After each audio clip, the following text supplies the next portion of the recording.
Amid the uncertainty about New Japan Pro Wrestling never openweight champion and now newly returned WWE superstar Karl Anderson being scheduled for two shows on the same day in two different countries, New Japan Pro Wrestling has provided an update and a statement about their view on the situation. The Rock's daughter makes her WWE NXT debut last night. A mysterious new faction is on their way to NXT. We'll talk about that. Ilya Dragunov seemingly has been written off of television. Electro Lopez makes her return to the developmental brand after seemingly originally being part of Legado del Fantasma's plans for the main roster. Odyssey Jones is also back at NXT. The Women's Tag Team Championships on NXT changed hands and then get reversed last night. R-Truth will be wrestling in NXT next week. We've got an update on NBC Universal's perception of NXT, plus the ratings for Raw this week, and when is WWE's next Saudi show after Crown Jewel?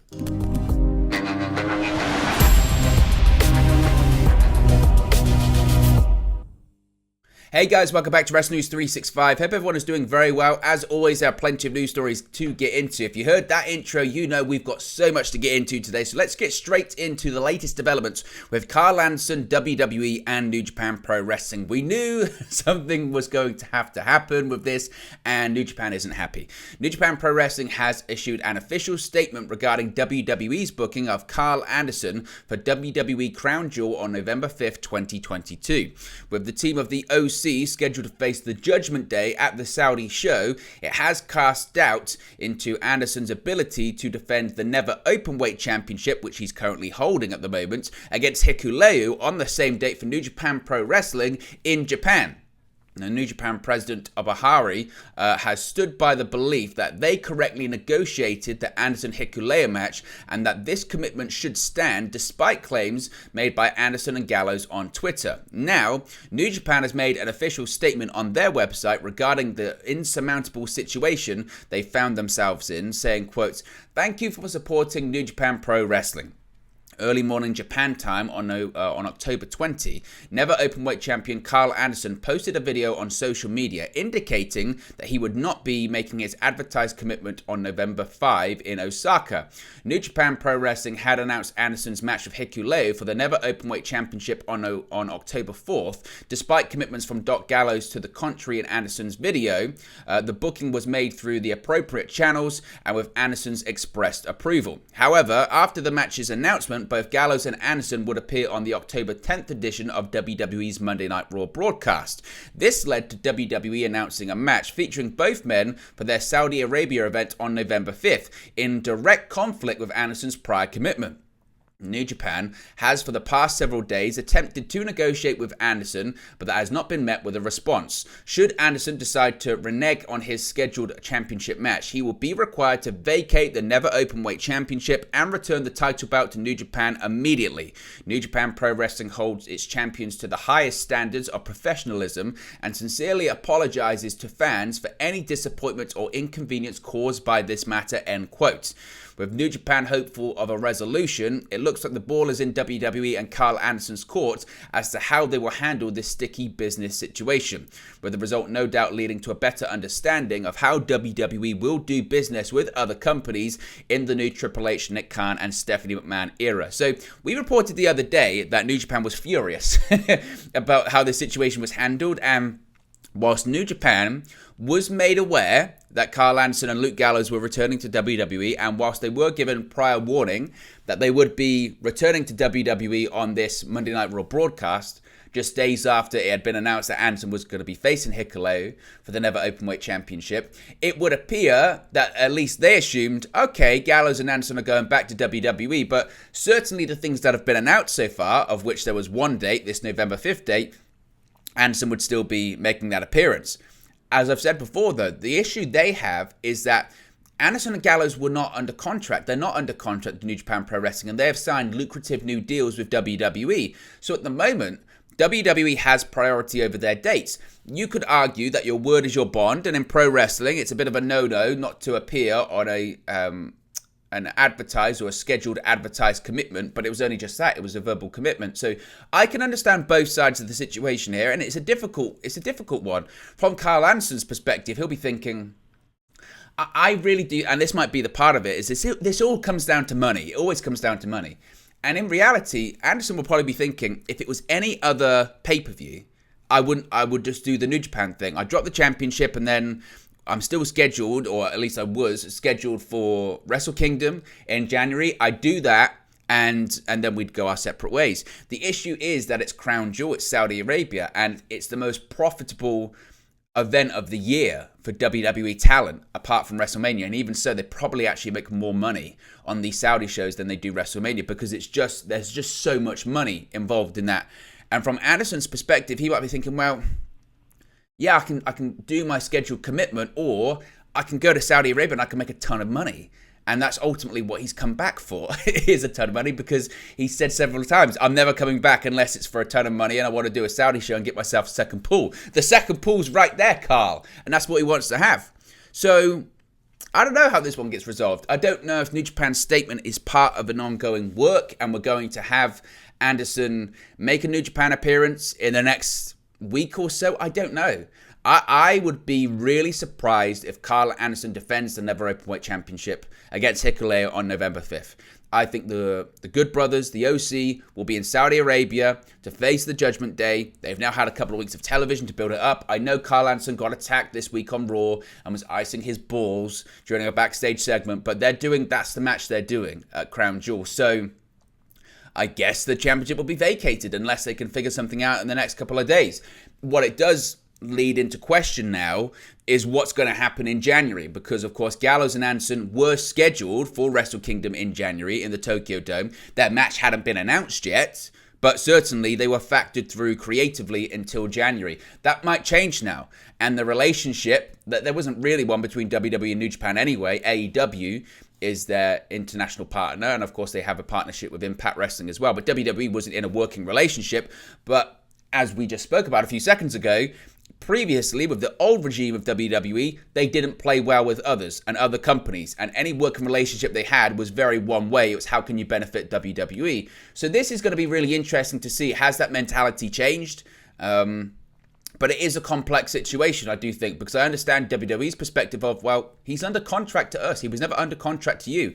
They've signed a couple of people recently. Karrion Kross is another example. Braun Strowman's another example of people that were scheduled for certain dates, but they weren't under contract to anyone. So once they signed with WWE, that takes priority. The deal that you've put pen to paper for, that takes priority. So we'll have to wait and see what happens with that one, but New Japan are certainly not happy about it.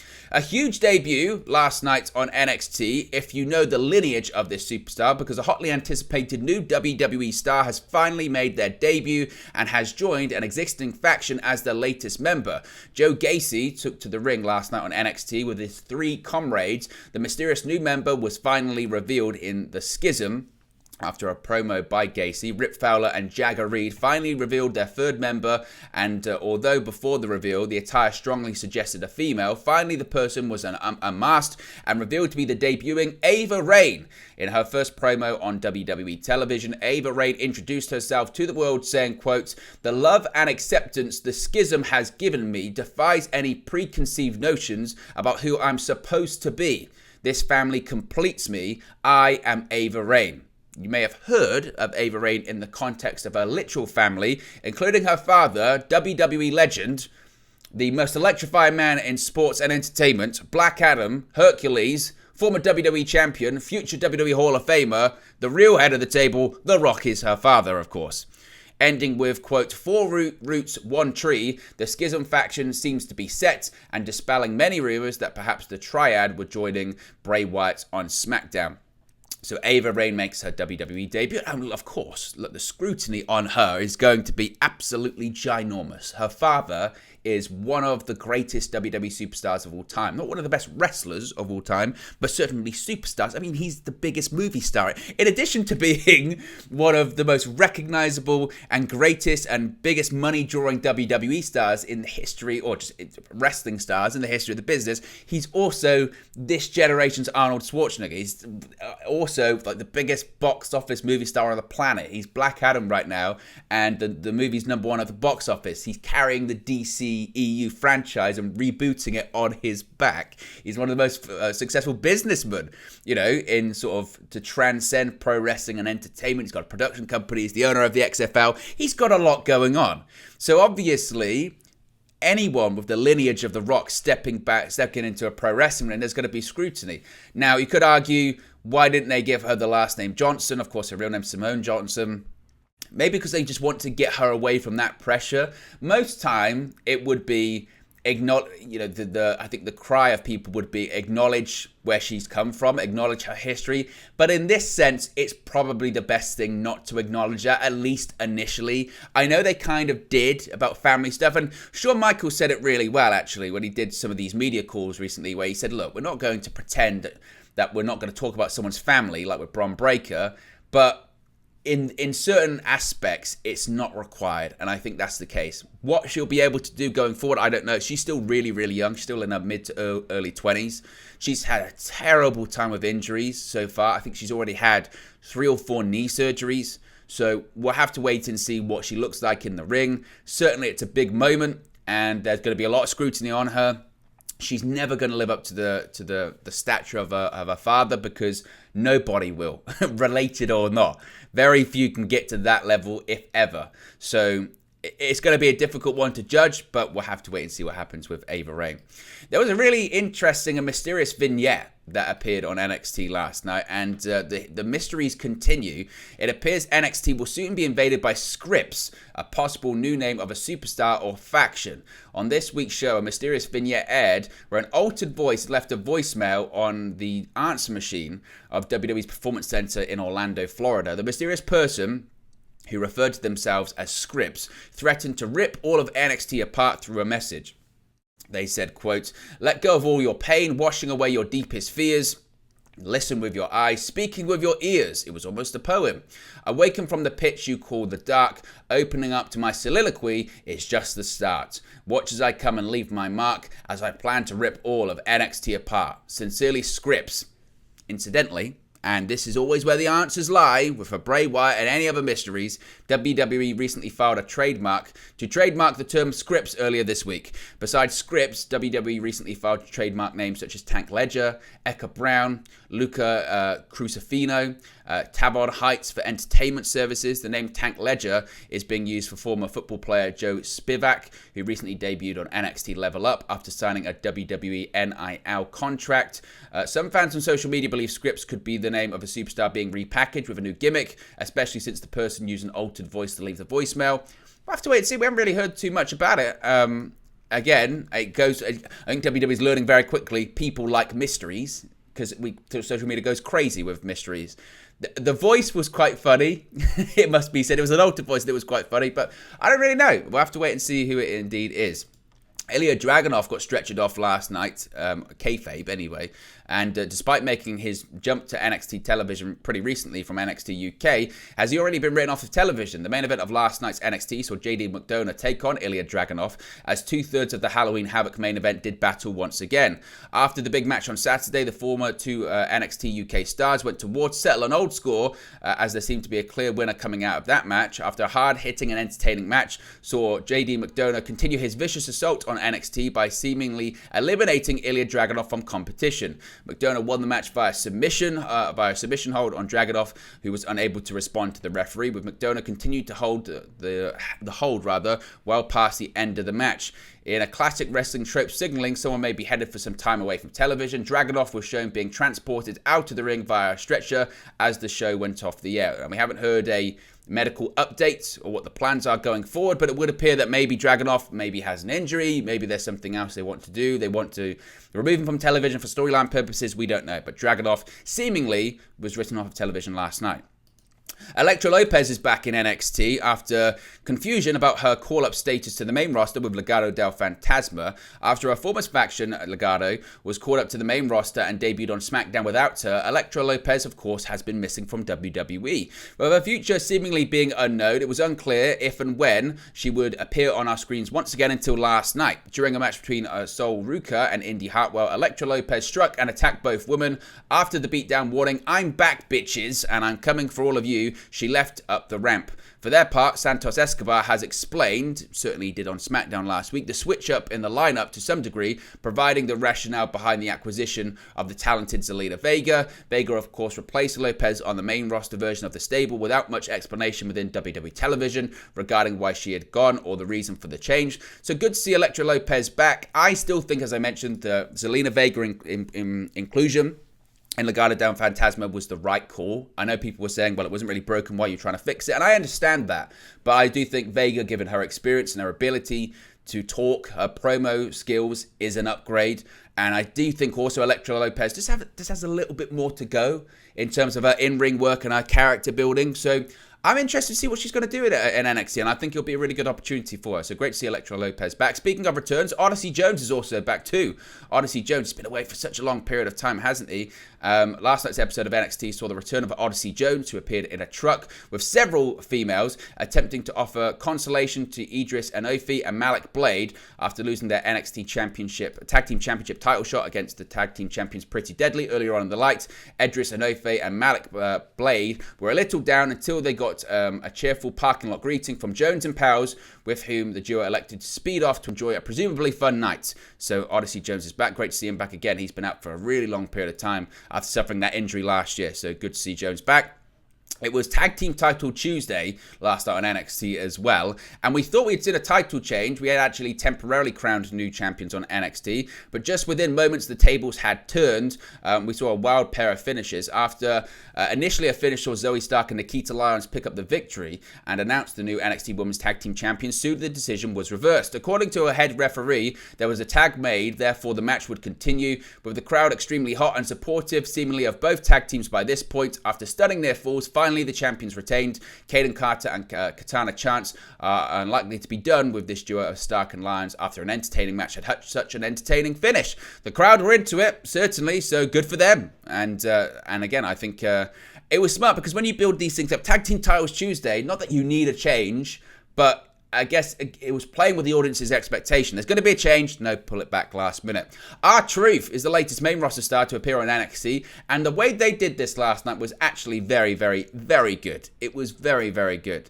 Now, after new NXT North American champion Wes Lee came out to address the crowd after his impressive ladder match performance at Halloween Havoc, he was soon interrupted.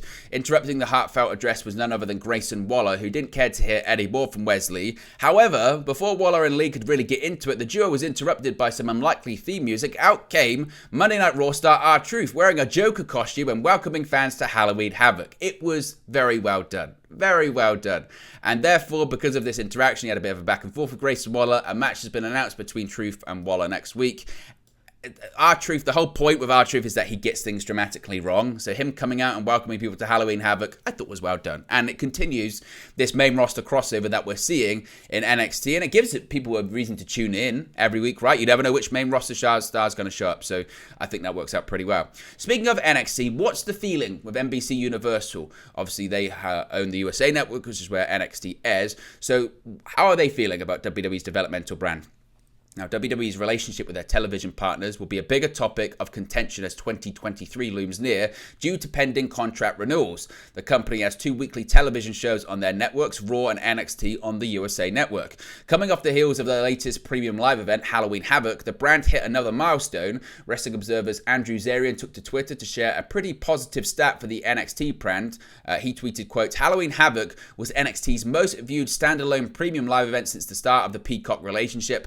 By standalone, I mean running a weekend where no main roster premium live event." So certainly that would imply more people were tuning in to watch an NXT premium live event than previously, and certainly one where there was no buzz around something else happening that weekend, which is definitely good. Zarian later tweeted that the relationship between NXT and NBC Universal is looking good, tweeting, quote, "More on Halloween Havoc. Executives were encouraged that additional promotion helped translate into additional viewership for this premium live event. The overall attitude towards NXT from NBCU side of things has been very positive over the last few weeks. I would expect when NBC Universal extends its relationship with WWE, and I do expect that to be the case, I think NBC is going to have to, or NBC Universal rather, is going to have to pay a lot more than they did last time, and I do think there'll be other suitors out there. The key one is Fox, so they want to maintain that relationship. That's going to be a really interesting thing. But I think NBC Universal will maintain their relationship and pay more. The question then will be, what is the situation with NXT? I think they'll keep it, but will they be paying more for it than they did previously? Because of course it wasn't actually part of the original television agreement. It came later in 2019, so that's going to be fascinating. Speaking of USA Network and speaking of Raw, the viewership figure and demo rating for this week's episode has been revealed. Brandon Thurston of WrestleNomics has reported that Raw drew 1.641 million viewers, which is down from last week's show that drew 1.803. In the 18 to 49 demographic, Monday show scored a 0.45 rating, which is also down from the week prior that scored a 0.50 rating. Raw ranks number 6 on cable in the demo for the night, which again I think is going to be par for the course for Raw during this time period. It's going to be par for the course just because you're going to have strong competition from the NFL and other sports. So as long as they can keep in that range, I think, of 1.6 to 1.8, I think they'll be quite disappointed. 1.6 doesn't look good, but this is the kind of the time of year when they're starting to get your 1.5s or your 1.6s. So I think as long as they can maintain in that range, they'll be happy, but they'll be concerned. And to be honest, I thought that this number reflects what was a really dull episode. It was one of the worst ones under the Triple H-led regime creatively, and I think, as I mentioned, the ratings reflect that. Finally, of course, WWE's heading back out to Saudi Arabia in just a couple of weeks' time, or a week's time, and there's an update on the next Saudi Arabia event following Crown Jewel. As previously reported, Elimination Chamber is set to emanate from the Bell Center in Montreal. This follows the 2022 edition taking place from Saudi Arabia. This has led to many fans wondering when the next Saudi show will take place. PW Insider confirmed there will not be a Saudi Arabia event that month, and the next event after Crown Jewel will be spring 2023. The official date hasn't been locked down just yet, but as I speculated previously, once we spoke about this Elimination Chamber news, I think they'll be going back to what they had when they first went out to Saudi Arabia back in 2018, where you'll have an event that just comes after WrestleMania. They had the greatest Royal Rumble, so I think they'll probably be back to doing that. We'll have to wait and see what the plans are going forward. But there you go, guys. That's the latest WWE news for you. Be sure to smash the like on the like button. Be sure to subscribe, bottom right-hand corner. Let me know your thoughts on today's WWE news stories in the comment section below, and I'll speak to you again very, very soon. Hey guys, thank you for watching, listening, streaming, or however you come across this video today. Be sure to click on the video on the right there to watch our next video, or click the bottom there to subscribe, or the bottom right hand corner. Thank you very much, and I'll speak to you again very soon.